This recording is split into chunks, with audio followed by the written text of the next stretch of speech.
U.S. intelligence agency mind control. Yeah, why not? I said I was going to do random stuff for the first hour. This is going to require a lot of pausing. Okay. Like how you see how long the solder video was paused? I will make it. I will make a mark. It's been a year of mounting crises in Iraq. Gunfire and explosions have rocked Baghdad's high security. Who's that guy? green zone Who are in the these? past What few side are hours. these guys on? 23 of Sadr's supporters were killed amid. I don't think. I don't think they.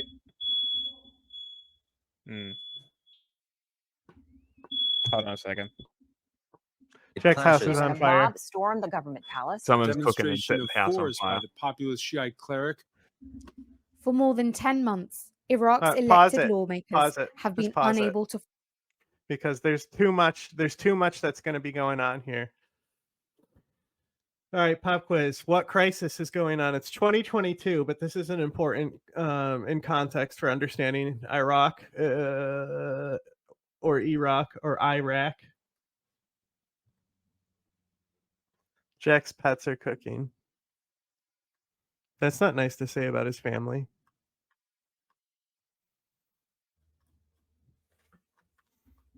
So, anyway. When did we kill Qasem Soleimani? Go back to the actual militants, though. I want you to tell me what militants they are just by looking at them. No fire, but I have mini pancakes. A crepe is a small former pancake. government, accusing each other of corruption. So go back and to the treason. militants. The prolonged deadlock has led to mass arrests. The guys who are It's shooting. been a year of mounting crises See, in Iraq. What side are these guys on here? What side are these guys on? I'm gonna say they look like the rebels. Huh? There is no rebels. No. It's government versus government. Wait, seriously? Yeah, it's Shia versus Shia. What is it? Iran, Iraq? These guys would be Iranian then. Yes. So these guys are the Noor Maliki. These are going to be like guys who might be affiliated with the PMF and stuff. Yeah. They're just this, like, so he can call up this gang at any time, and Sadr can do the same. Actually, after this, Sadr kind of remilitarized a lot of his people to start going out with AKs to actually fight back against this, because these guys are going to kill like 100 Sadrists in this protests. Yeah. Rocked Baghdad's high security green zone in the past few hours. 23 of Sadr's supporters were killed amid clashes. When a mob stormed the government palace. A demonstration of force by the populist Shiite cleric. No, see the For more mob. than 10 months, The mob Iraq- just stormed the palace, right? So this is like when we were writing the article on Iraq, this had yet to happen because Sadr had just won the electoral majority when we wrote that. So this is all just like what happens after. So Sadr basically does do a January 6th, except they occupy the government for a few days even. Oh, look, I'm scrolling past this time period right now. I just saw a post, and I know just from the thumbnail, like the frame that it's paused on, that it's people being shot in Iraq. Iraq's elected lawmakers have been unable to form a government, accusing each other of corruption and treason. The prolonged deadlock has led to mass arrest, spilling out into violence between political factions. It's the worst fighting the country has seen in years, heightening fears of another civil war as Iraq grapples with instability and economic I disagree. turmoil. Heightening fears of another civil war. That's no. The Shias are not going to go to war Political infighting and against alleged each other. corruption have crippled Iraq's efforts to recover from the US invasion, sanctions, and the destructive war to defeat the so-called Islamic State in 2017. The country's political parties have squabbled over power and control of the country's vast oil wealth, the second largest in the region. In the background, the United States, as well as neighboring Iran, have both grappled for control over factions, each attempting to exert their own interests in Iraq. Fed up with the politics, young Iraqis took over the streets to demand change. So in October 2019, a protest movement emerged in Iraq, the October or Tishrin movement. And it strongly came out in condemning the ethno-confessional consociational government, the power-sharing model, and it condemned corruption. So I'm looking for and is it called for pictures the of those dissolution 2019 of the protests system now. because they Gotta called scroll it far back for them. Found it. a racist, discriminating, sectarian way of, This is not the one. a discriminating way to govern. And in those protests, activists and protesters vocally chanted against both Iranian and U.S. involvement. So it was a very unified voice against all foreign. And what's important about this, right? These protests resulted in parliament voting, right? And the agreement that came to the floor in parliament was that both U.S. and Iranian forces must leave the country, right? The U.S. technically gave no plan of like honoring this, right? But the U.S. inevitably does end up honoring it, even though they never committed to it, say that they would or anything like that. They just end up doing it anyway and act like it was of their own resolve. Meanwhile, Iran protest movement poured in more. Has caused a shift in the Iraqi consciousness, and it has shaken up the political system, which is what protest movements, what efficient and successful protest movements do, is disrupt the status quo. And this is exactly what the Tishreen movement did.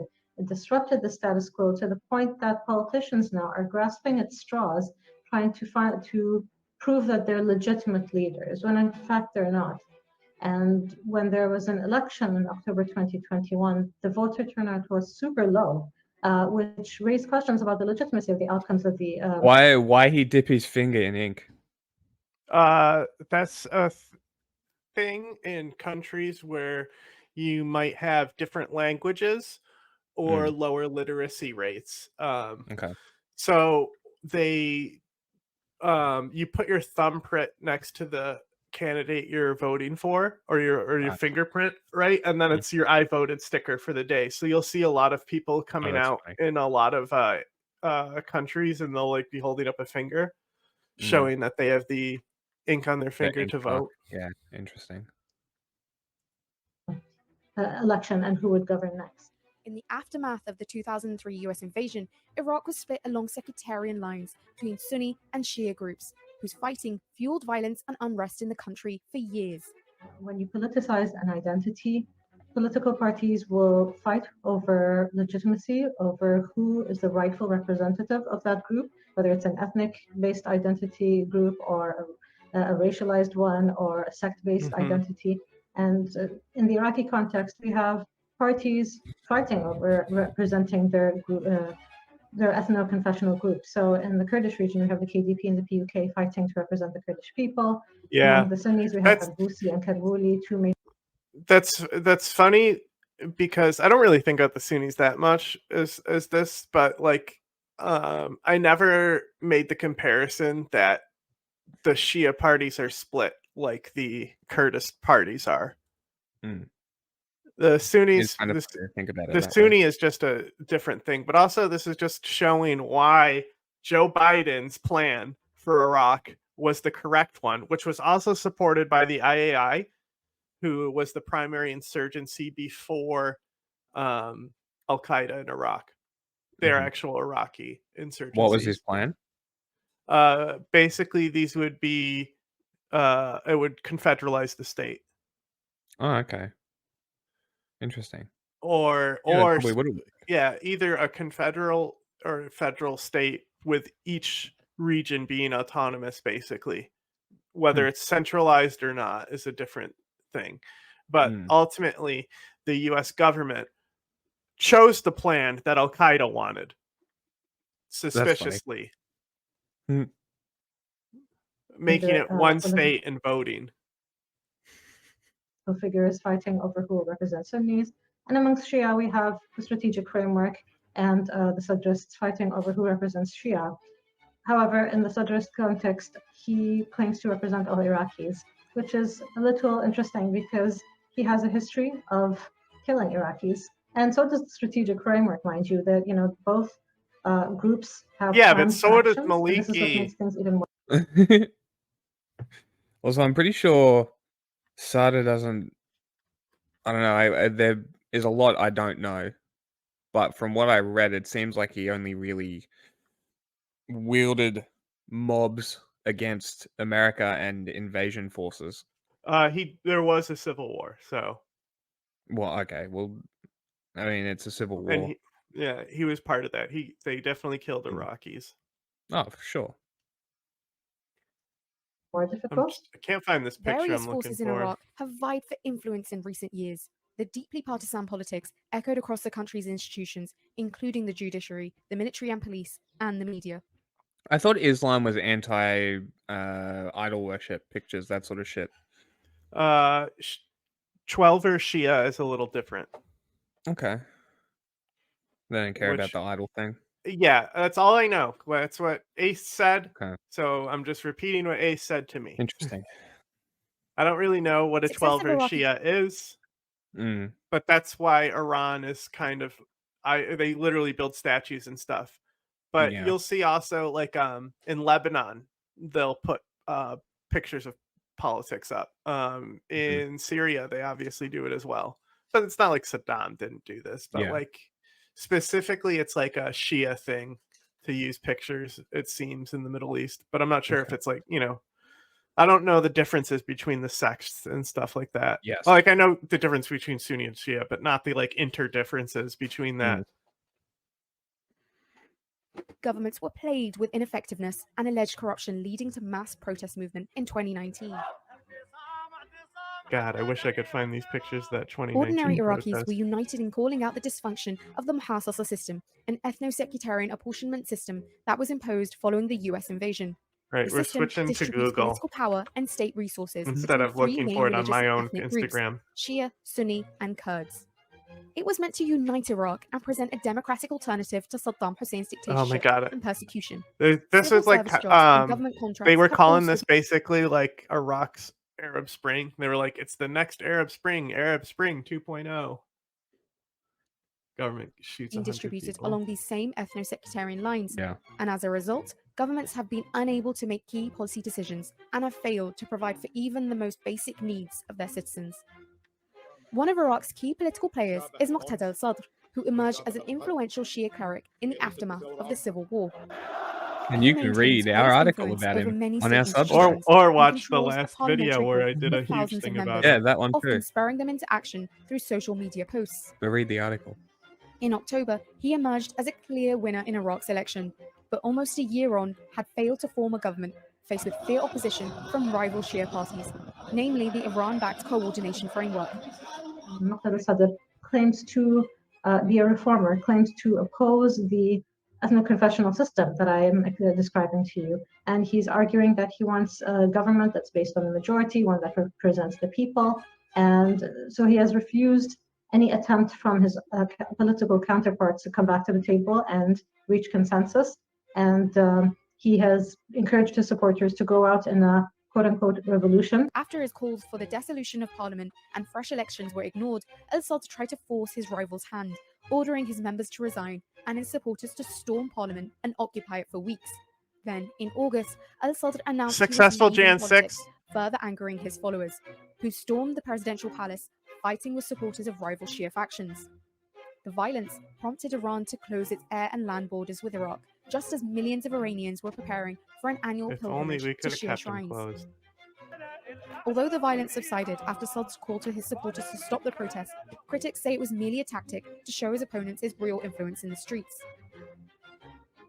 At the heart of Iraq's post-war woes is the ill-conceived Muhassasa system of ethno-sectarian rule. Documents drawn up by both the US State Department and Department of Defense perceived Iraq as irrevocably divided along ethnic and religious lines, and this sectarian understanding dominated American perceptions of Iraq. In 2005, Iraq's new constitution allowed governorates to band together as federal regions and funnel oil revenues. This through one's going to sovereign pause a structures, lot. further Oh, I'll weakening be the on it. country's I central won't government. walk away. Ministries and their resources were divided among ethno-sectarian parties, leading to the exploitation of resources by different factions in their pursuit of gaining political ground against their rivals. This crippled the country's institution, hindering the government's ability to access its own economic capital. It also laid the seeds for de facto regional partitions, as would be seen in 2017 when Masoud Barzani You've been announced a Googling. You haven't referendum even to been separate listening. Don't give me that Bro, shit. I've been like, there's like already so many things that I needed to add context to that it's Okay, just go on. gone now. I don't even remember. You want me to go back? No. It's too late. I've gone back. its influence over many state institutions and controls a parliamentary group with thousands of members, often spurring them into action through social media Bro, you know what posts. sucks? You know what sucks about it? It's weird because a lot of Iraqi politicians do it like that with that font and everything. It is, you literally cannot like actually like translate what he's saying. Plus, he's like a rambling lunatic. So like you'll go and be like, okay, what is going on? Let's get Sadr in his own words about what he wants people to do. And then I'm like, now I'm just more confused. In October, he emerged as a clear winner in Iraq's election, but almost a year on had failed to form a government faced with fierce opposition from rival Shia parties, namely the Iran-backed Coordination Framework. So, claims to, and this is something that you see as an issue in so many parliamentary governments. Like we'll talk about supermajorities and things like that. The only way Sadr could have really actually like moved forward and become the leader of Iraq is if he won that supermajority, which just isn't going to happen. So because of that, the coordination framework can work with these opposition parties, right? And so the coordination framework, even though they have less, or the Maliki's party, which he's not ahead of anymore, but he still basically commands it and leads it, just like Sadr isn't taking a chair. So they literally are smaller than Sadr's faction, right? But because they're more institutionalized in the government, like this guy was put in by the United States, right? Their institutional power in the government is so much stronger than any other faction. So they're able to like coordinate with all this corrupt circle throughout parliament and keep a majority in government. So Sadr still ends up being in the minority, and struggling to form the government shouldn't actually be put on his shoulders. It should be put on the majority's shoulders, because it's the majority who is the one who can't create the government in that case. Like you can't blame a minority for when these things fail, right? Just like how when the things fail in our government, we're not blaming the Democrats for making them fail. We're blaming Republicans for making them fail right now. Yeah, because it is the Republicans at the moment. The Democrats are seemingly trying to do everything that they can at the moment. At the moment, yeah. But I don't know. The reformer claims to oppose the ethno-confessional system that I am describing to you, and he's arguing that he wants a government that's based on the majority, one that represents the people, and so he has refused. Like oh my God, there's so many political counterparts. daddies. It's Iraqi on my Ethan screen Klein right now. Iraqi Ethan Klein. Oh yeah, yeah. It looks he looks exactly like Ethan Klein. It's so funny. But like I'm looking for these two specific pictures of a girl, right? So like I'm using like search images, see images like this. Like the baddies on my screen right now. Not to be demeaning or anything, but like none of them are the picture I'm looking for. No. Is this all from that protest though? Yeah. Oh no, my whole screen turned black. Oh, you just removed it. You didn't. Yeah. I just encouraged his supporters to go out in a quote-unquote revolution. After his calls for the dissolution of parliament and fresh elections were ignored, Al-Sadr tried to force his rival's hand, ordering his members to resign and his supporters to storm parliament and occupy it for weeks. Go back. In August, Al-Sadr announced reports were ignored. Al-Sadr tried to force his rival's hand, ordering his members to resign and his supporters to military gear. This guy right here. Yeah, they look like PMF. I believe that's Golden Division, but I'm not positive. I think that's the Golden Division's crest on him. Okay. So this might be, yeah. So you can see there's militants all the way up, or not militants, but actual guys in body armor all up the stairs. I think this is when they're finally like being escorted out. Oh, okay. But it might just be the general like military logo or something. Yeah. Storm Parliament and occupy it for weeks. Then, in August, al-Sadr announced he was leaving politics, further angering his followers, who stormed the presidential palace, fighting with supporters of rival Shia factions. The violence prompted Iran to close its air and land borders with Iraq, just as millions of Iranians were preparing for an annual pilgrimage to Shia shrines. Although the violence subsided after Sadr's call to his supporters to stop the protest, critics say it was merely a tactic to show his opponents his real influence in the streets. At the heart of Iraq's post-war woes is the ill-conceived muhassasa system of ethno-sectarian rule. Documents drawn up by both the US State Department and Department of Defense perceived Iraq as irrevocably divided along ethnic and religious lines, and this sectarian understanding dominated American perceptions of Iraq. In 2005, Iraq's new constitution allowed governorates to band together as federal regions and funnel oil revenues through sovereign structures, further weakening the country's central government. Ministries and their resources were divided among ethno-sectarian parties, leading to the exploitation of resources by different factions in their pursuit of gaining. Did you answer this? Huh? What? Did you answer this? What one? On the screen. Oh. Yeah. I think that America's actions in this war are extremely questionable. I don't think there's evidence to back anything either way. I just think that it's very suspicious to the way either Al-Qaeda is that good and America is that dumb, which I think is the most probable thing that happened, or America deliberately manipulated the situation, which they kind of did because they tortured people and asked them leading questions like, hey, who's giving Saddam Hussein nuclear weapons? Is Al-Qaeda doing that? And then tortured them till they said yes, basically. That's kind of what an accounting is as well.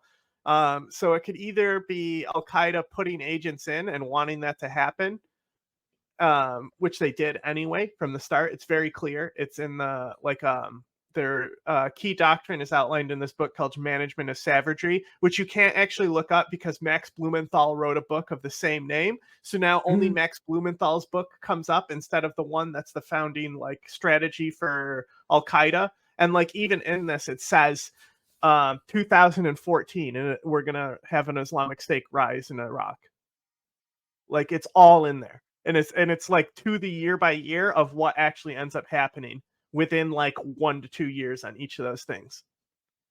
And allegedly people have said, and this guy's a Jordanian who wrote it, I believe. And Zarqawi is also Jordanian, I believe. I'm not positive on this one, but there's accounts of people in jail who were able to recall this plan, who did time with this person. And it's also, this is just a writer who's involved with Al-Qaeda, so it's a plan that came up. I think it might be Al-Libi who they heard it from in jail at some point or something like that. But I'm not positive because it's just a lot of information. Either way, America's sussy. Political ground against their rivals. This crippled the country's institution, hindering the government's ability to access its own economic capital. It also laid the seeds for de facto regional partitions, as would be seen in 2017 when Masoud Barzani announced a referendum to separate the Kurdistan region. But perhaps most devastatingly, this system of divided rule encouraged the rise of militias, each vying for control of Iraq's streets, fueling violence and corruption, and pushing the fragile country into years of civil war. Your Today, boy's chunky. Iraq remains bitterly divided, Who? teaching on the edge Your of boy violence. with the AR. Your boy Iraq remains chunky. corruption, It's and just pushing the fragile country into years yeah, of civil war. yeah. Today, You can. Iraq That's how you can remains tell bitterly it's divided. that's how you can tell. I think that guy was from, if I remember the way, because I know from this context, this is Sadr's people on the side of this wall, because I remember the footage. So that I think that was a Sadirist, And I think they even have a woman come out and they give her the gun to shoot, like while they're at this wall. Like it's like she's in like a full like a burqa, I think, and really? she comes out and shoots it too. Because it's like I said, like in the last one, it was kind of like a tradition to like just run out and like mag dump randomly towards the Americans, like since the early insurgency. So they all got their phones and stuff. This is a social media moment, clout thing for a lot of these people. Just like how going to an Imran Khan rally is basically just people with their phones posting that they're at the rally for Khan. Teetering on the edge of violence, with a political system unable to overcome its complex web of allegiances and rivalries. The constitutional model doesn't work anymore. It was built on a house of cards, so to speak. And as we are seeing today, the most recent developments in the protest movement, we have to listen to people on the ground, to Iraqis on the ground, who are saying, separate religion from state. Most Iraqis want a complete separation of religion and state. They will celebrate and this religious is differences. exactly Lebanon's problem, is that France thought it would be a good idea to institutionalize the Shias get this party, the Sunnis get this party, and the Christians get this party. The French thought that was a great idea. And then all of a sudden they're like Pikachu facing when a fucking civil war breaks out. And it's one of the most violent civil wars in a long time that still continues with sectarian divides to this day. And then what happens? America comes in, they're like, oh, we're going to give each religion their own party. Immediate civil war. One of the most violent civil wars. Potentially a million people dying in this civil war. Not to Americans. But they do not want any of those faiths and ideologies incorporated into governance and politics. Yeah. And that's where it gets interesting with Mukhtar al-Sadr, is because he's also like very like the proletariat type Commie bastards. Well, actually, they're not. One of them. One day I'll find this picture. I know it won an award. I want to say Reuters took it.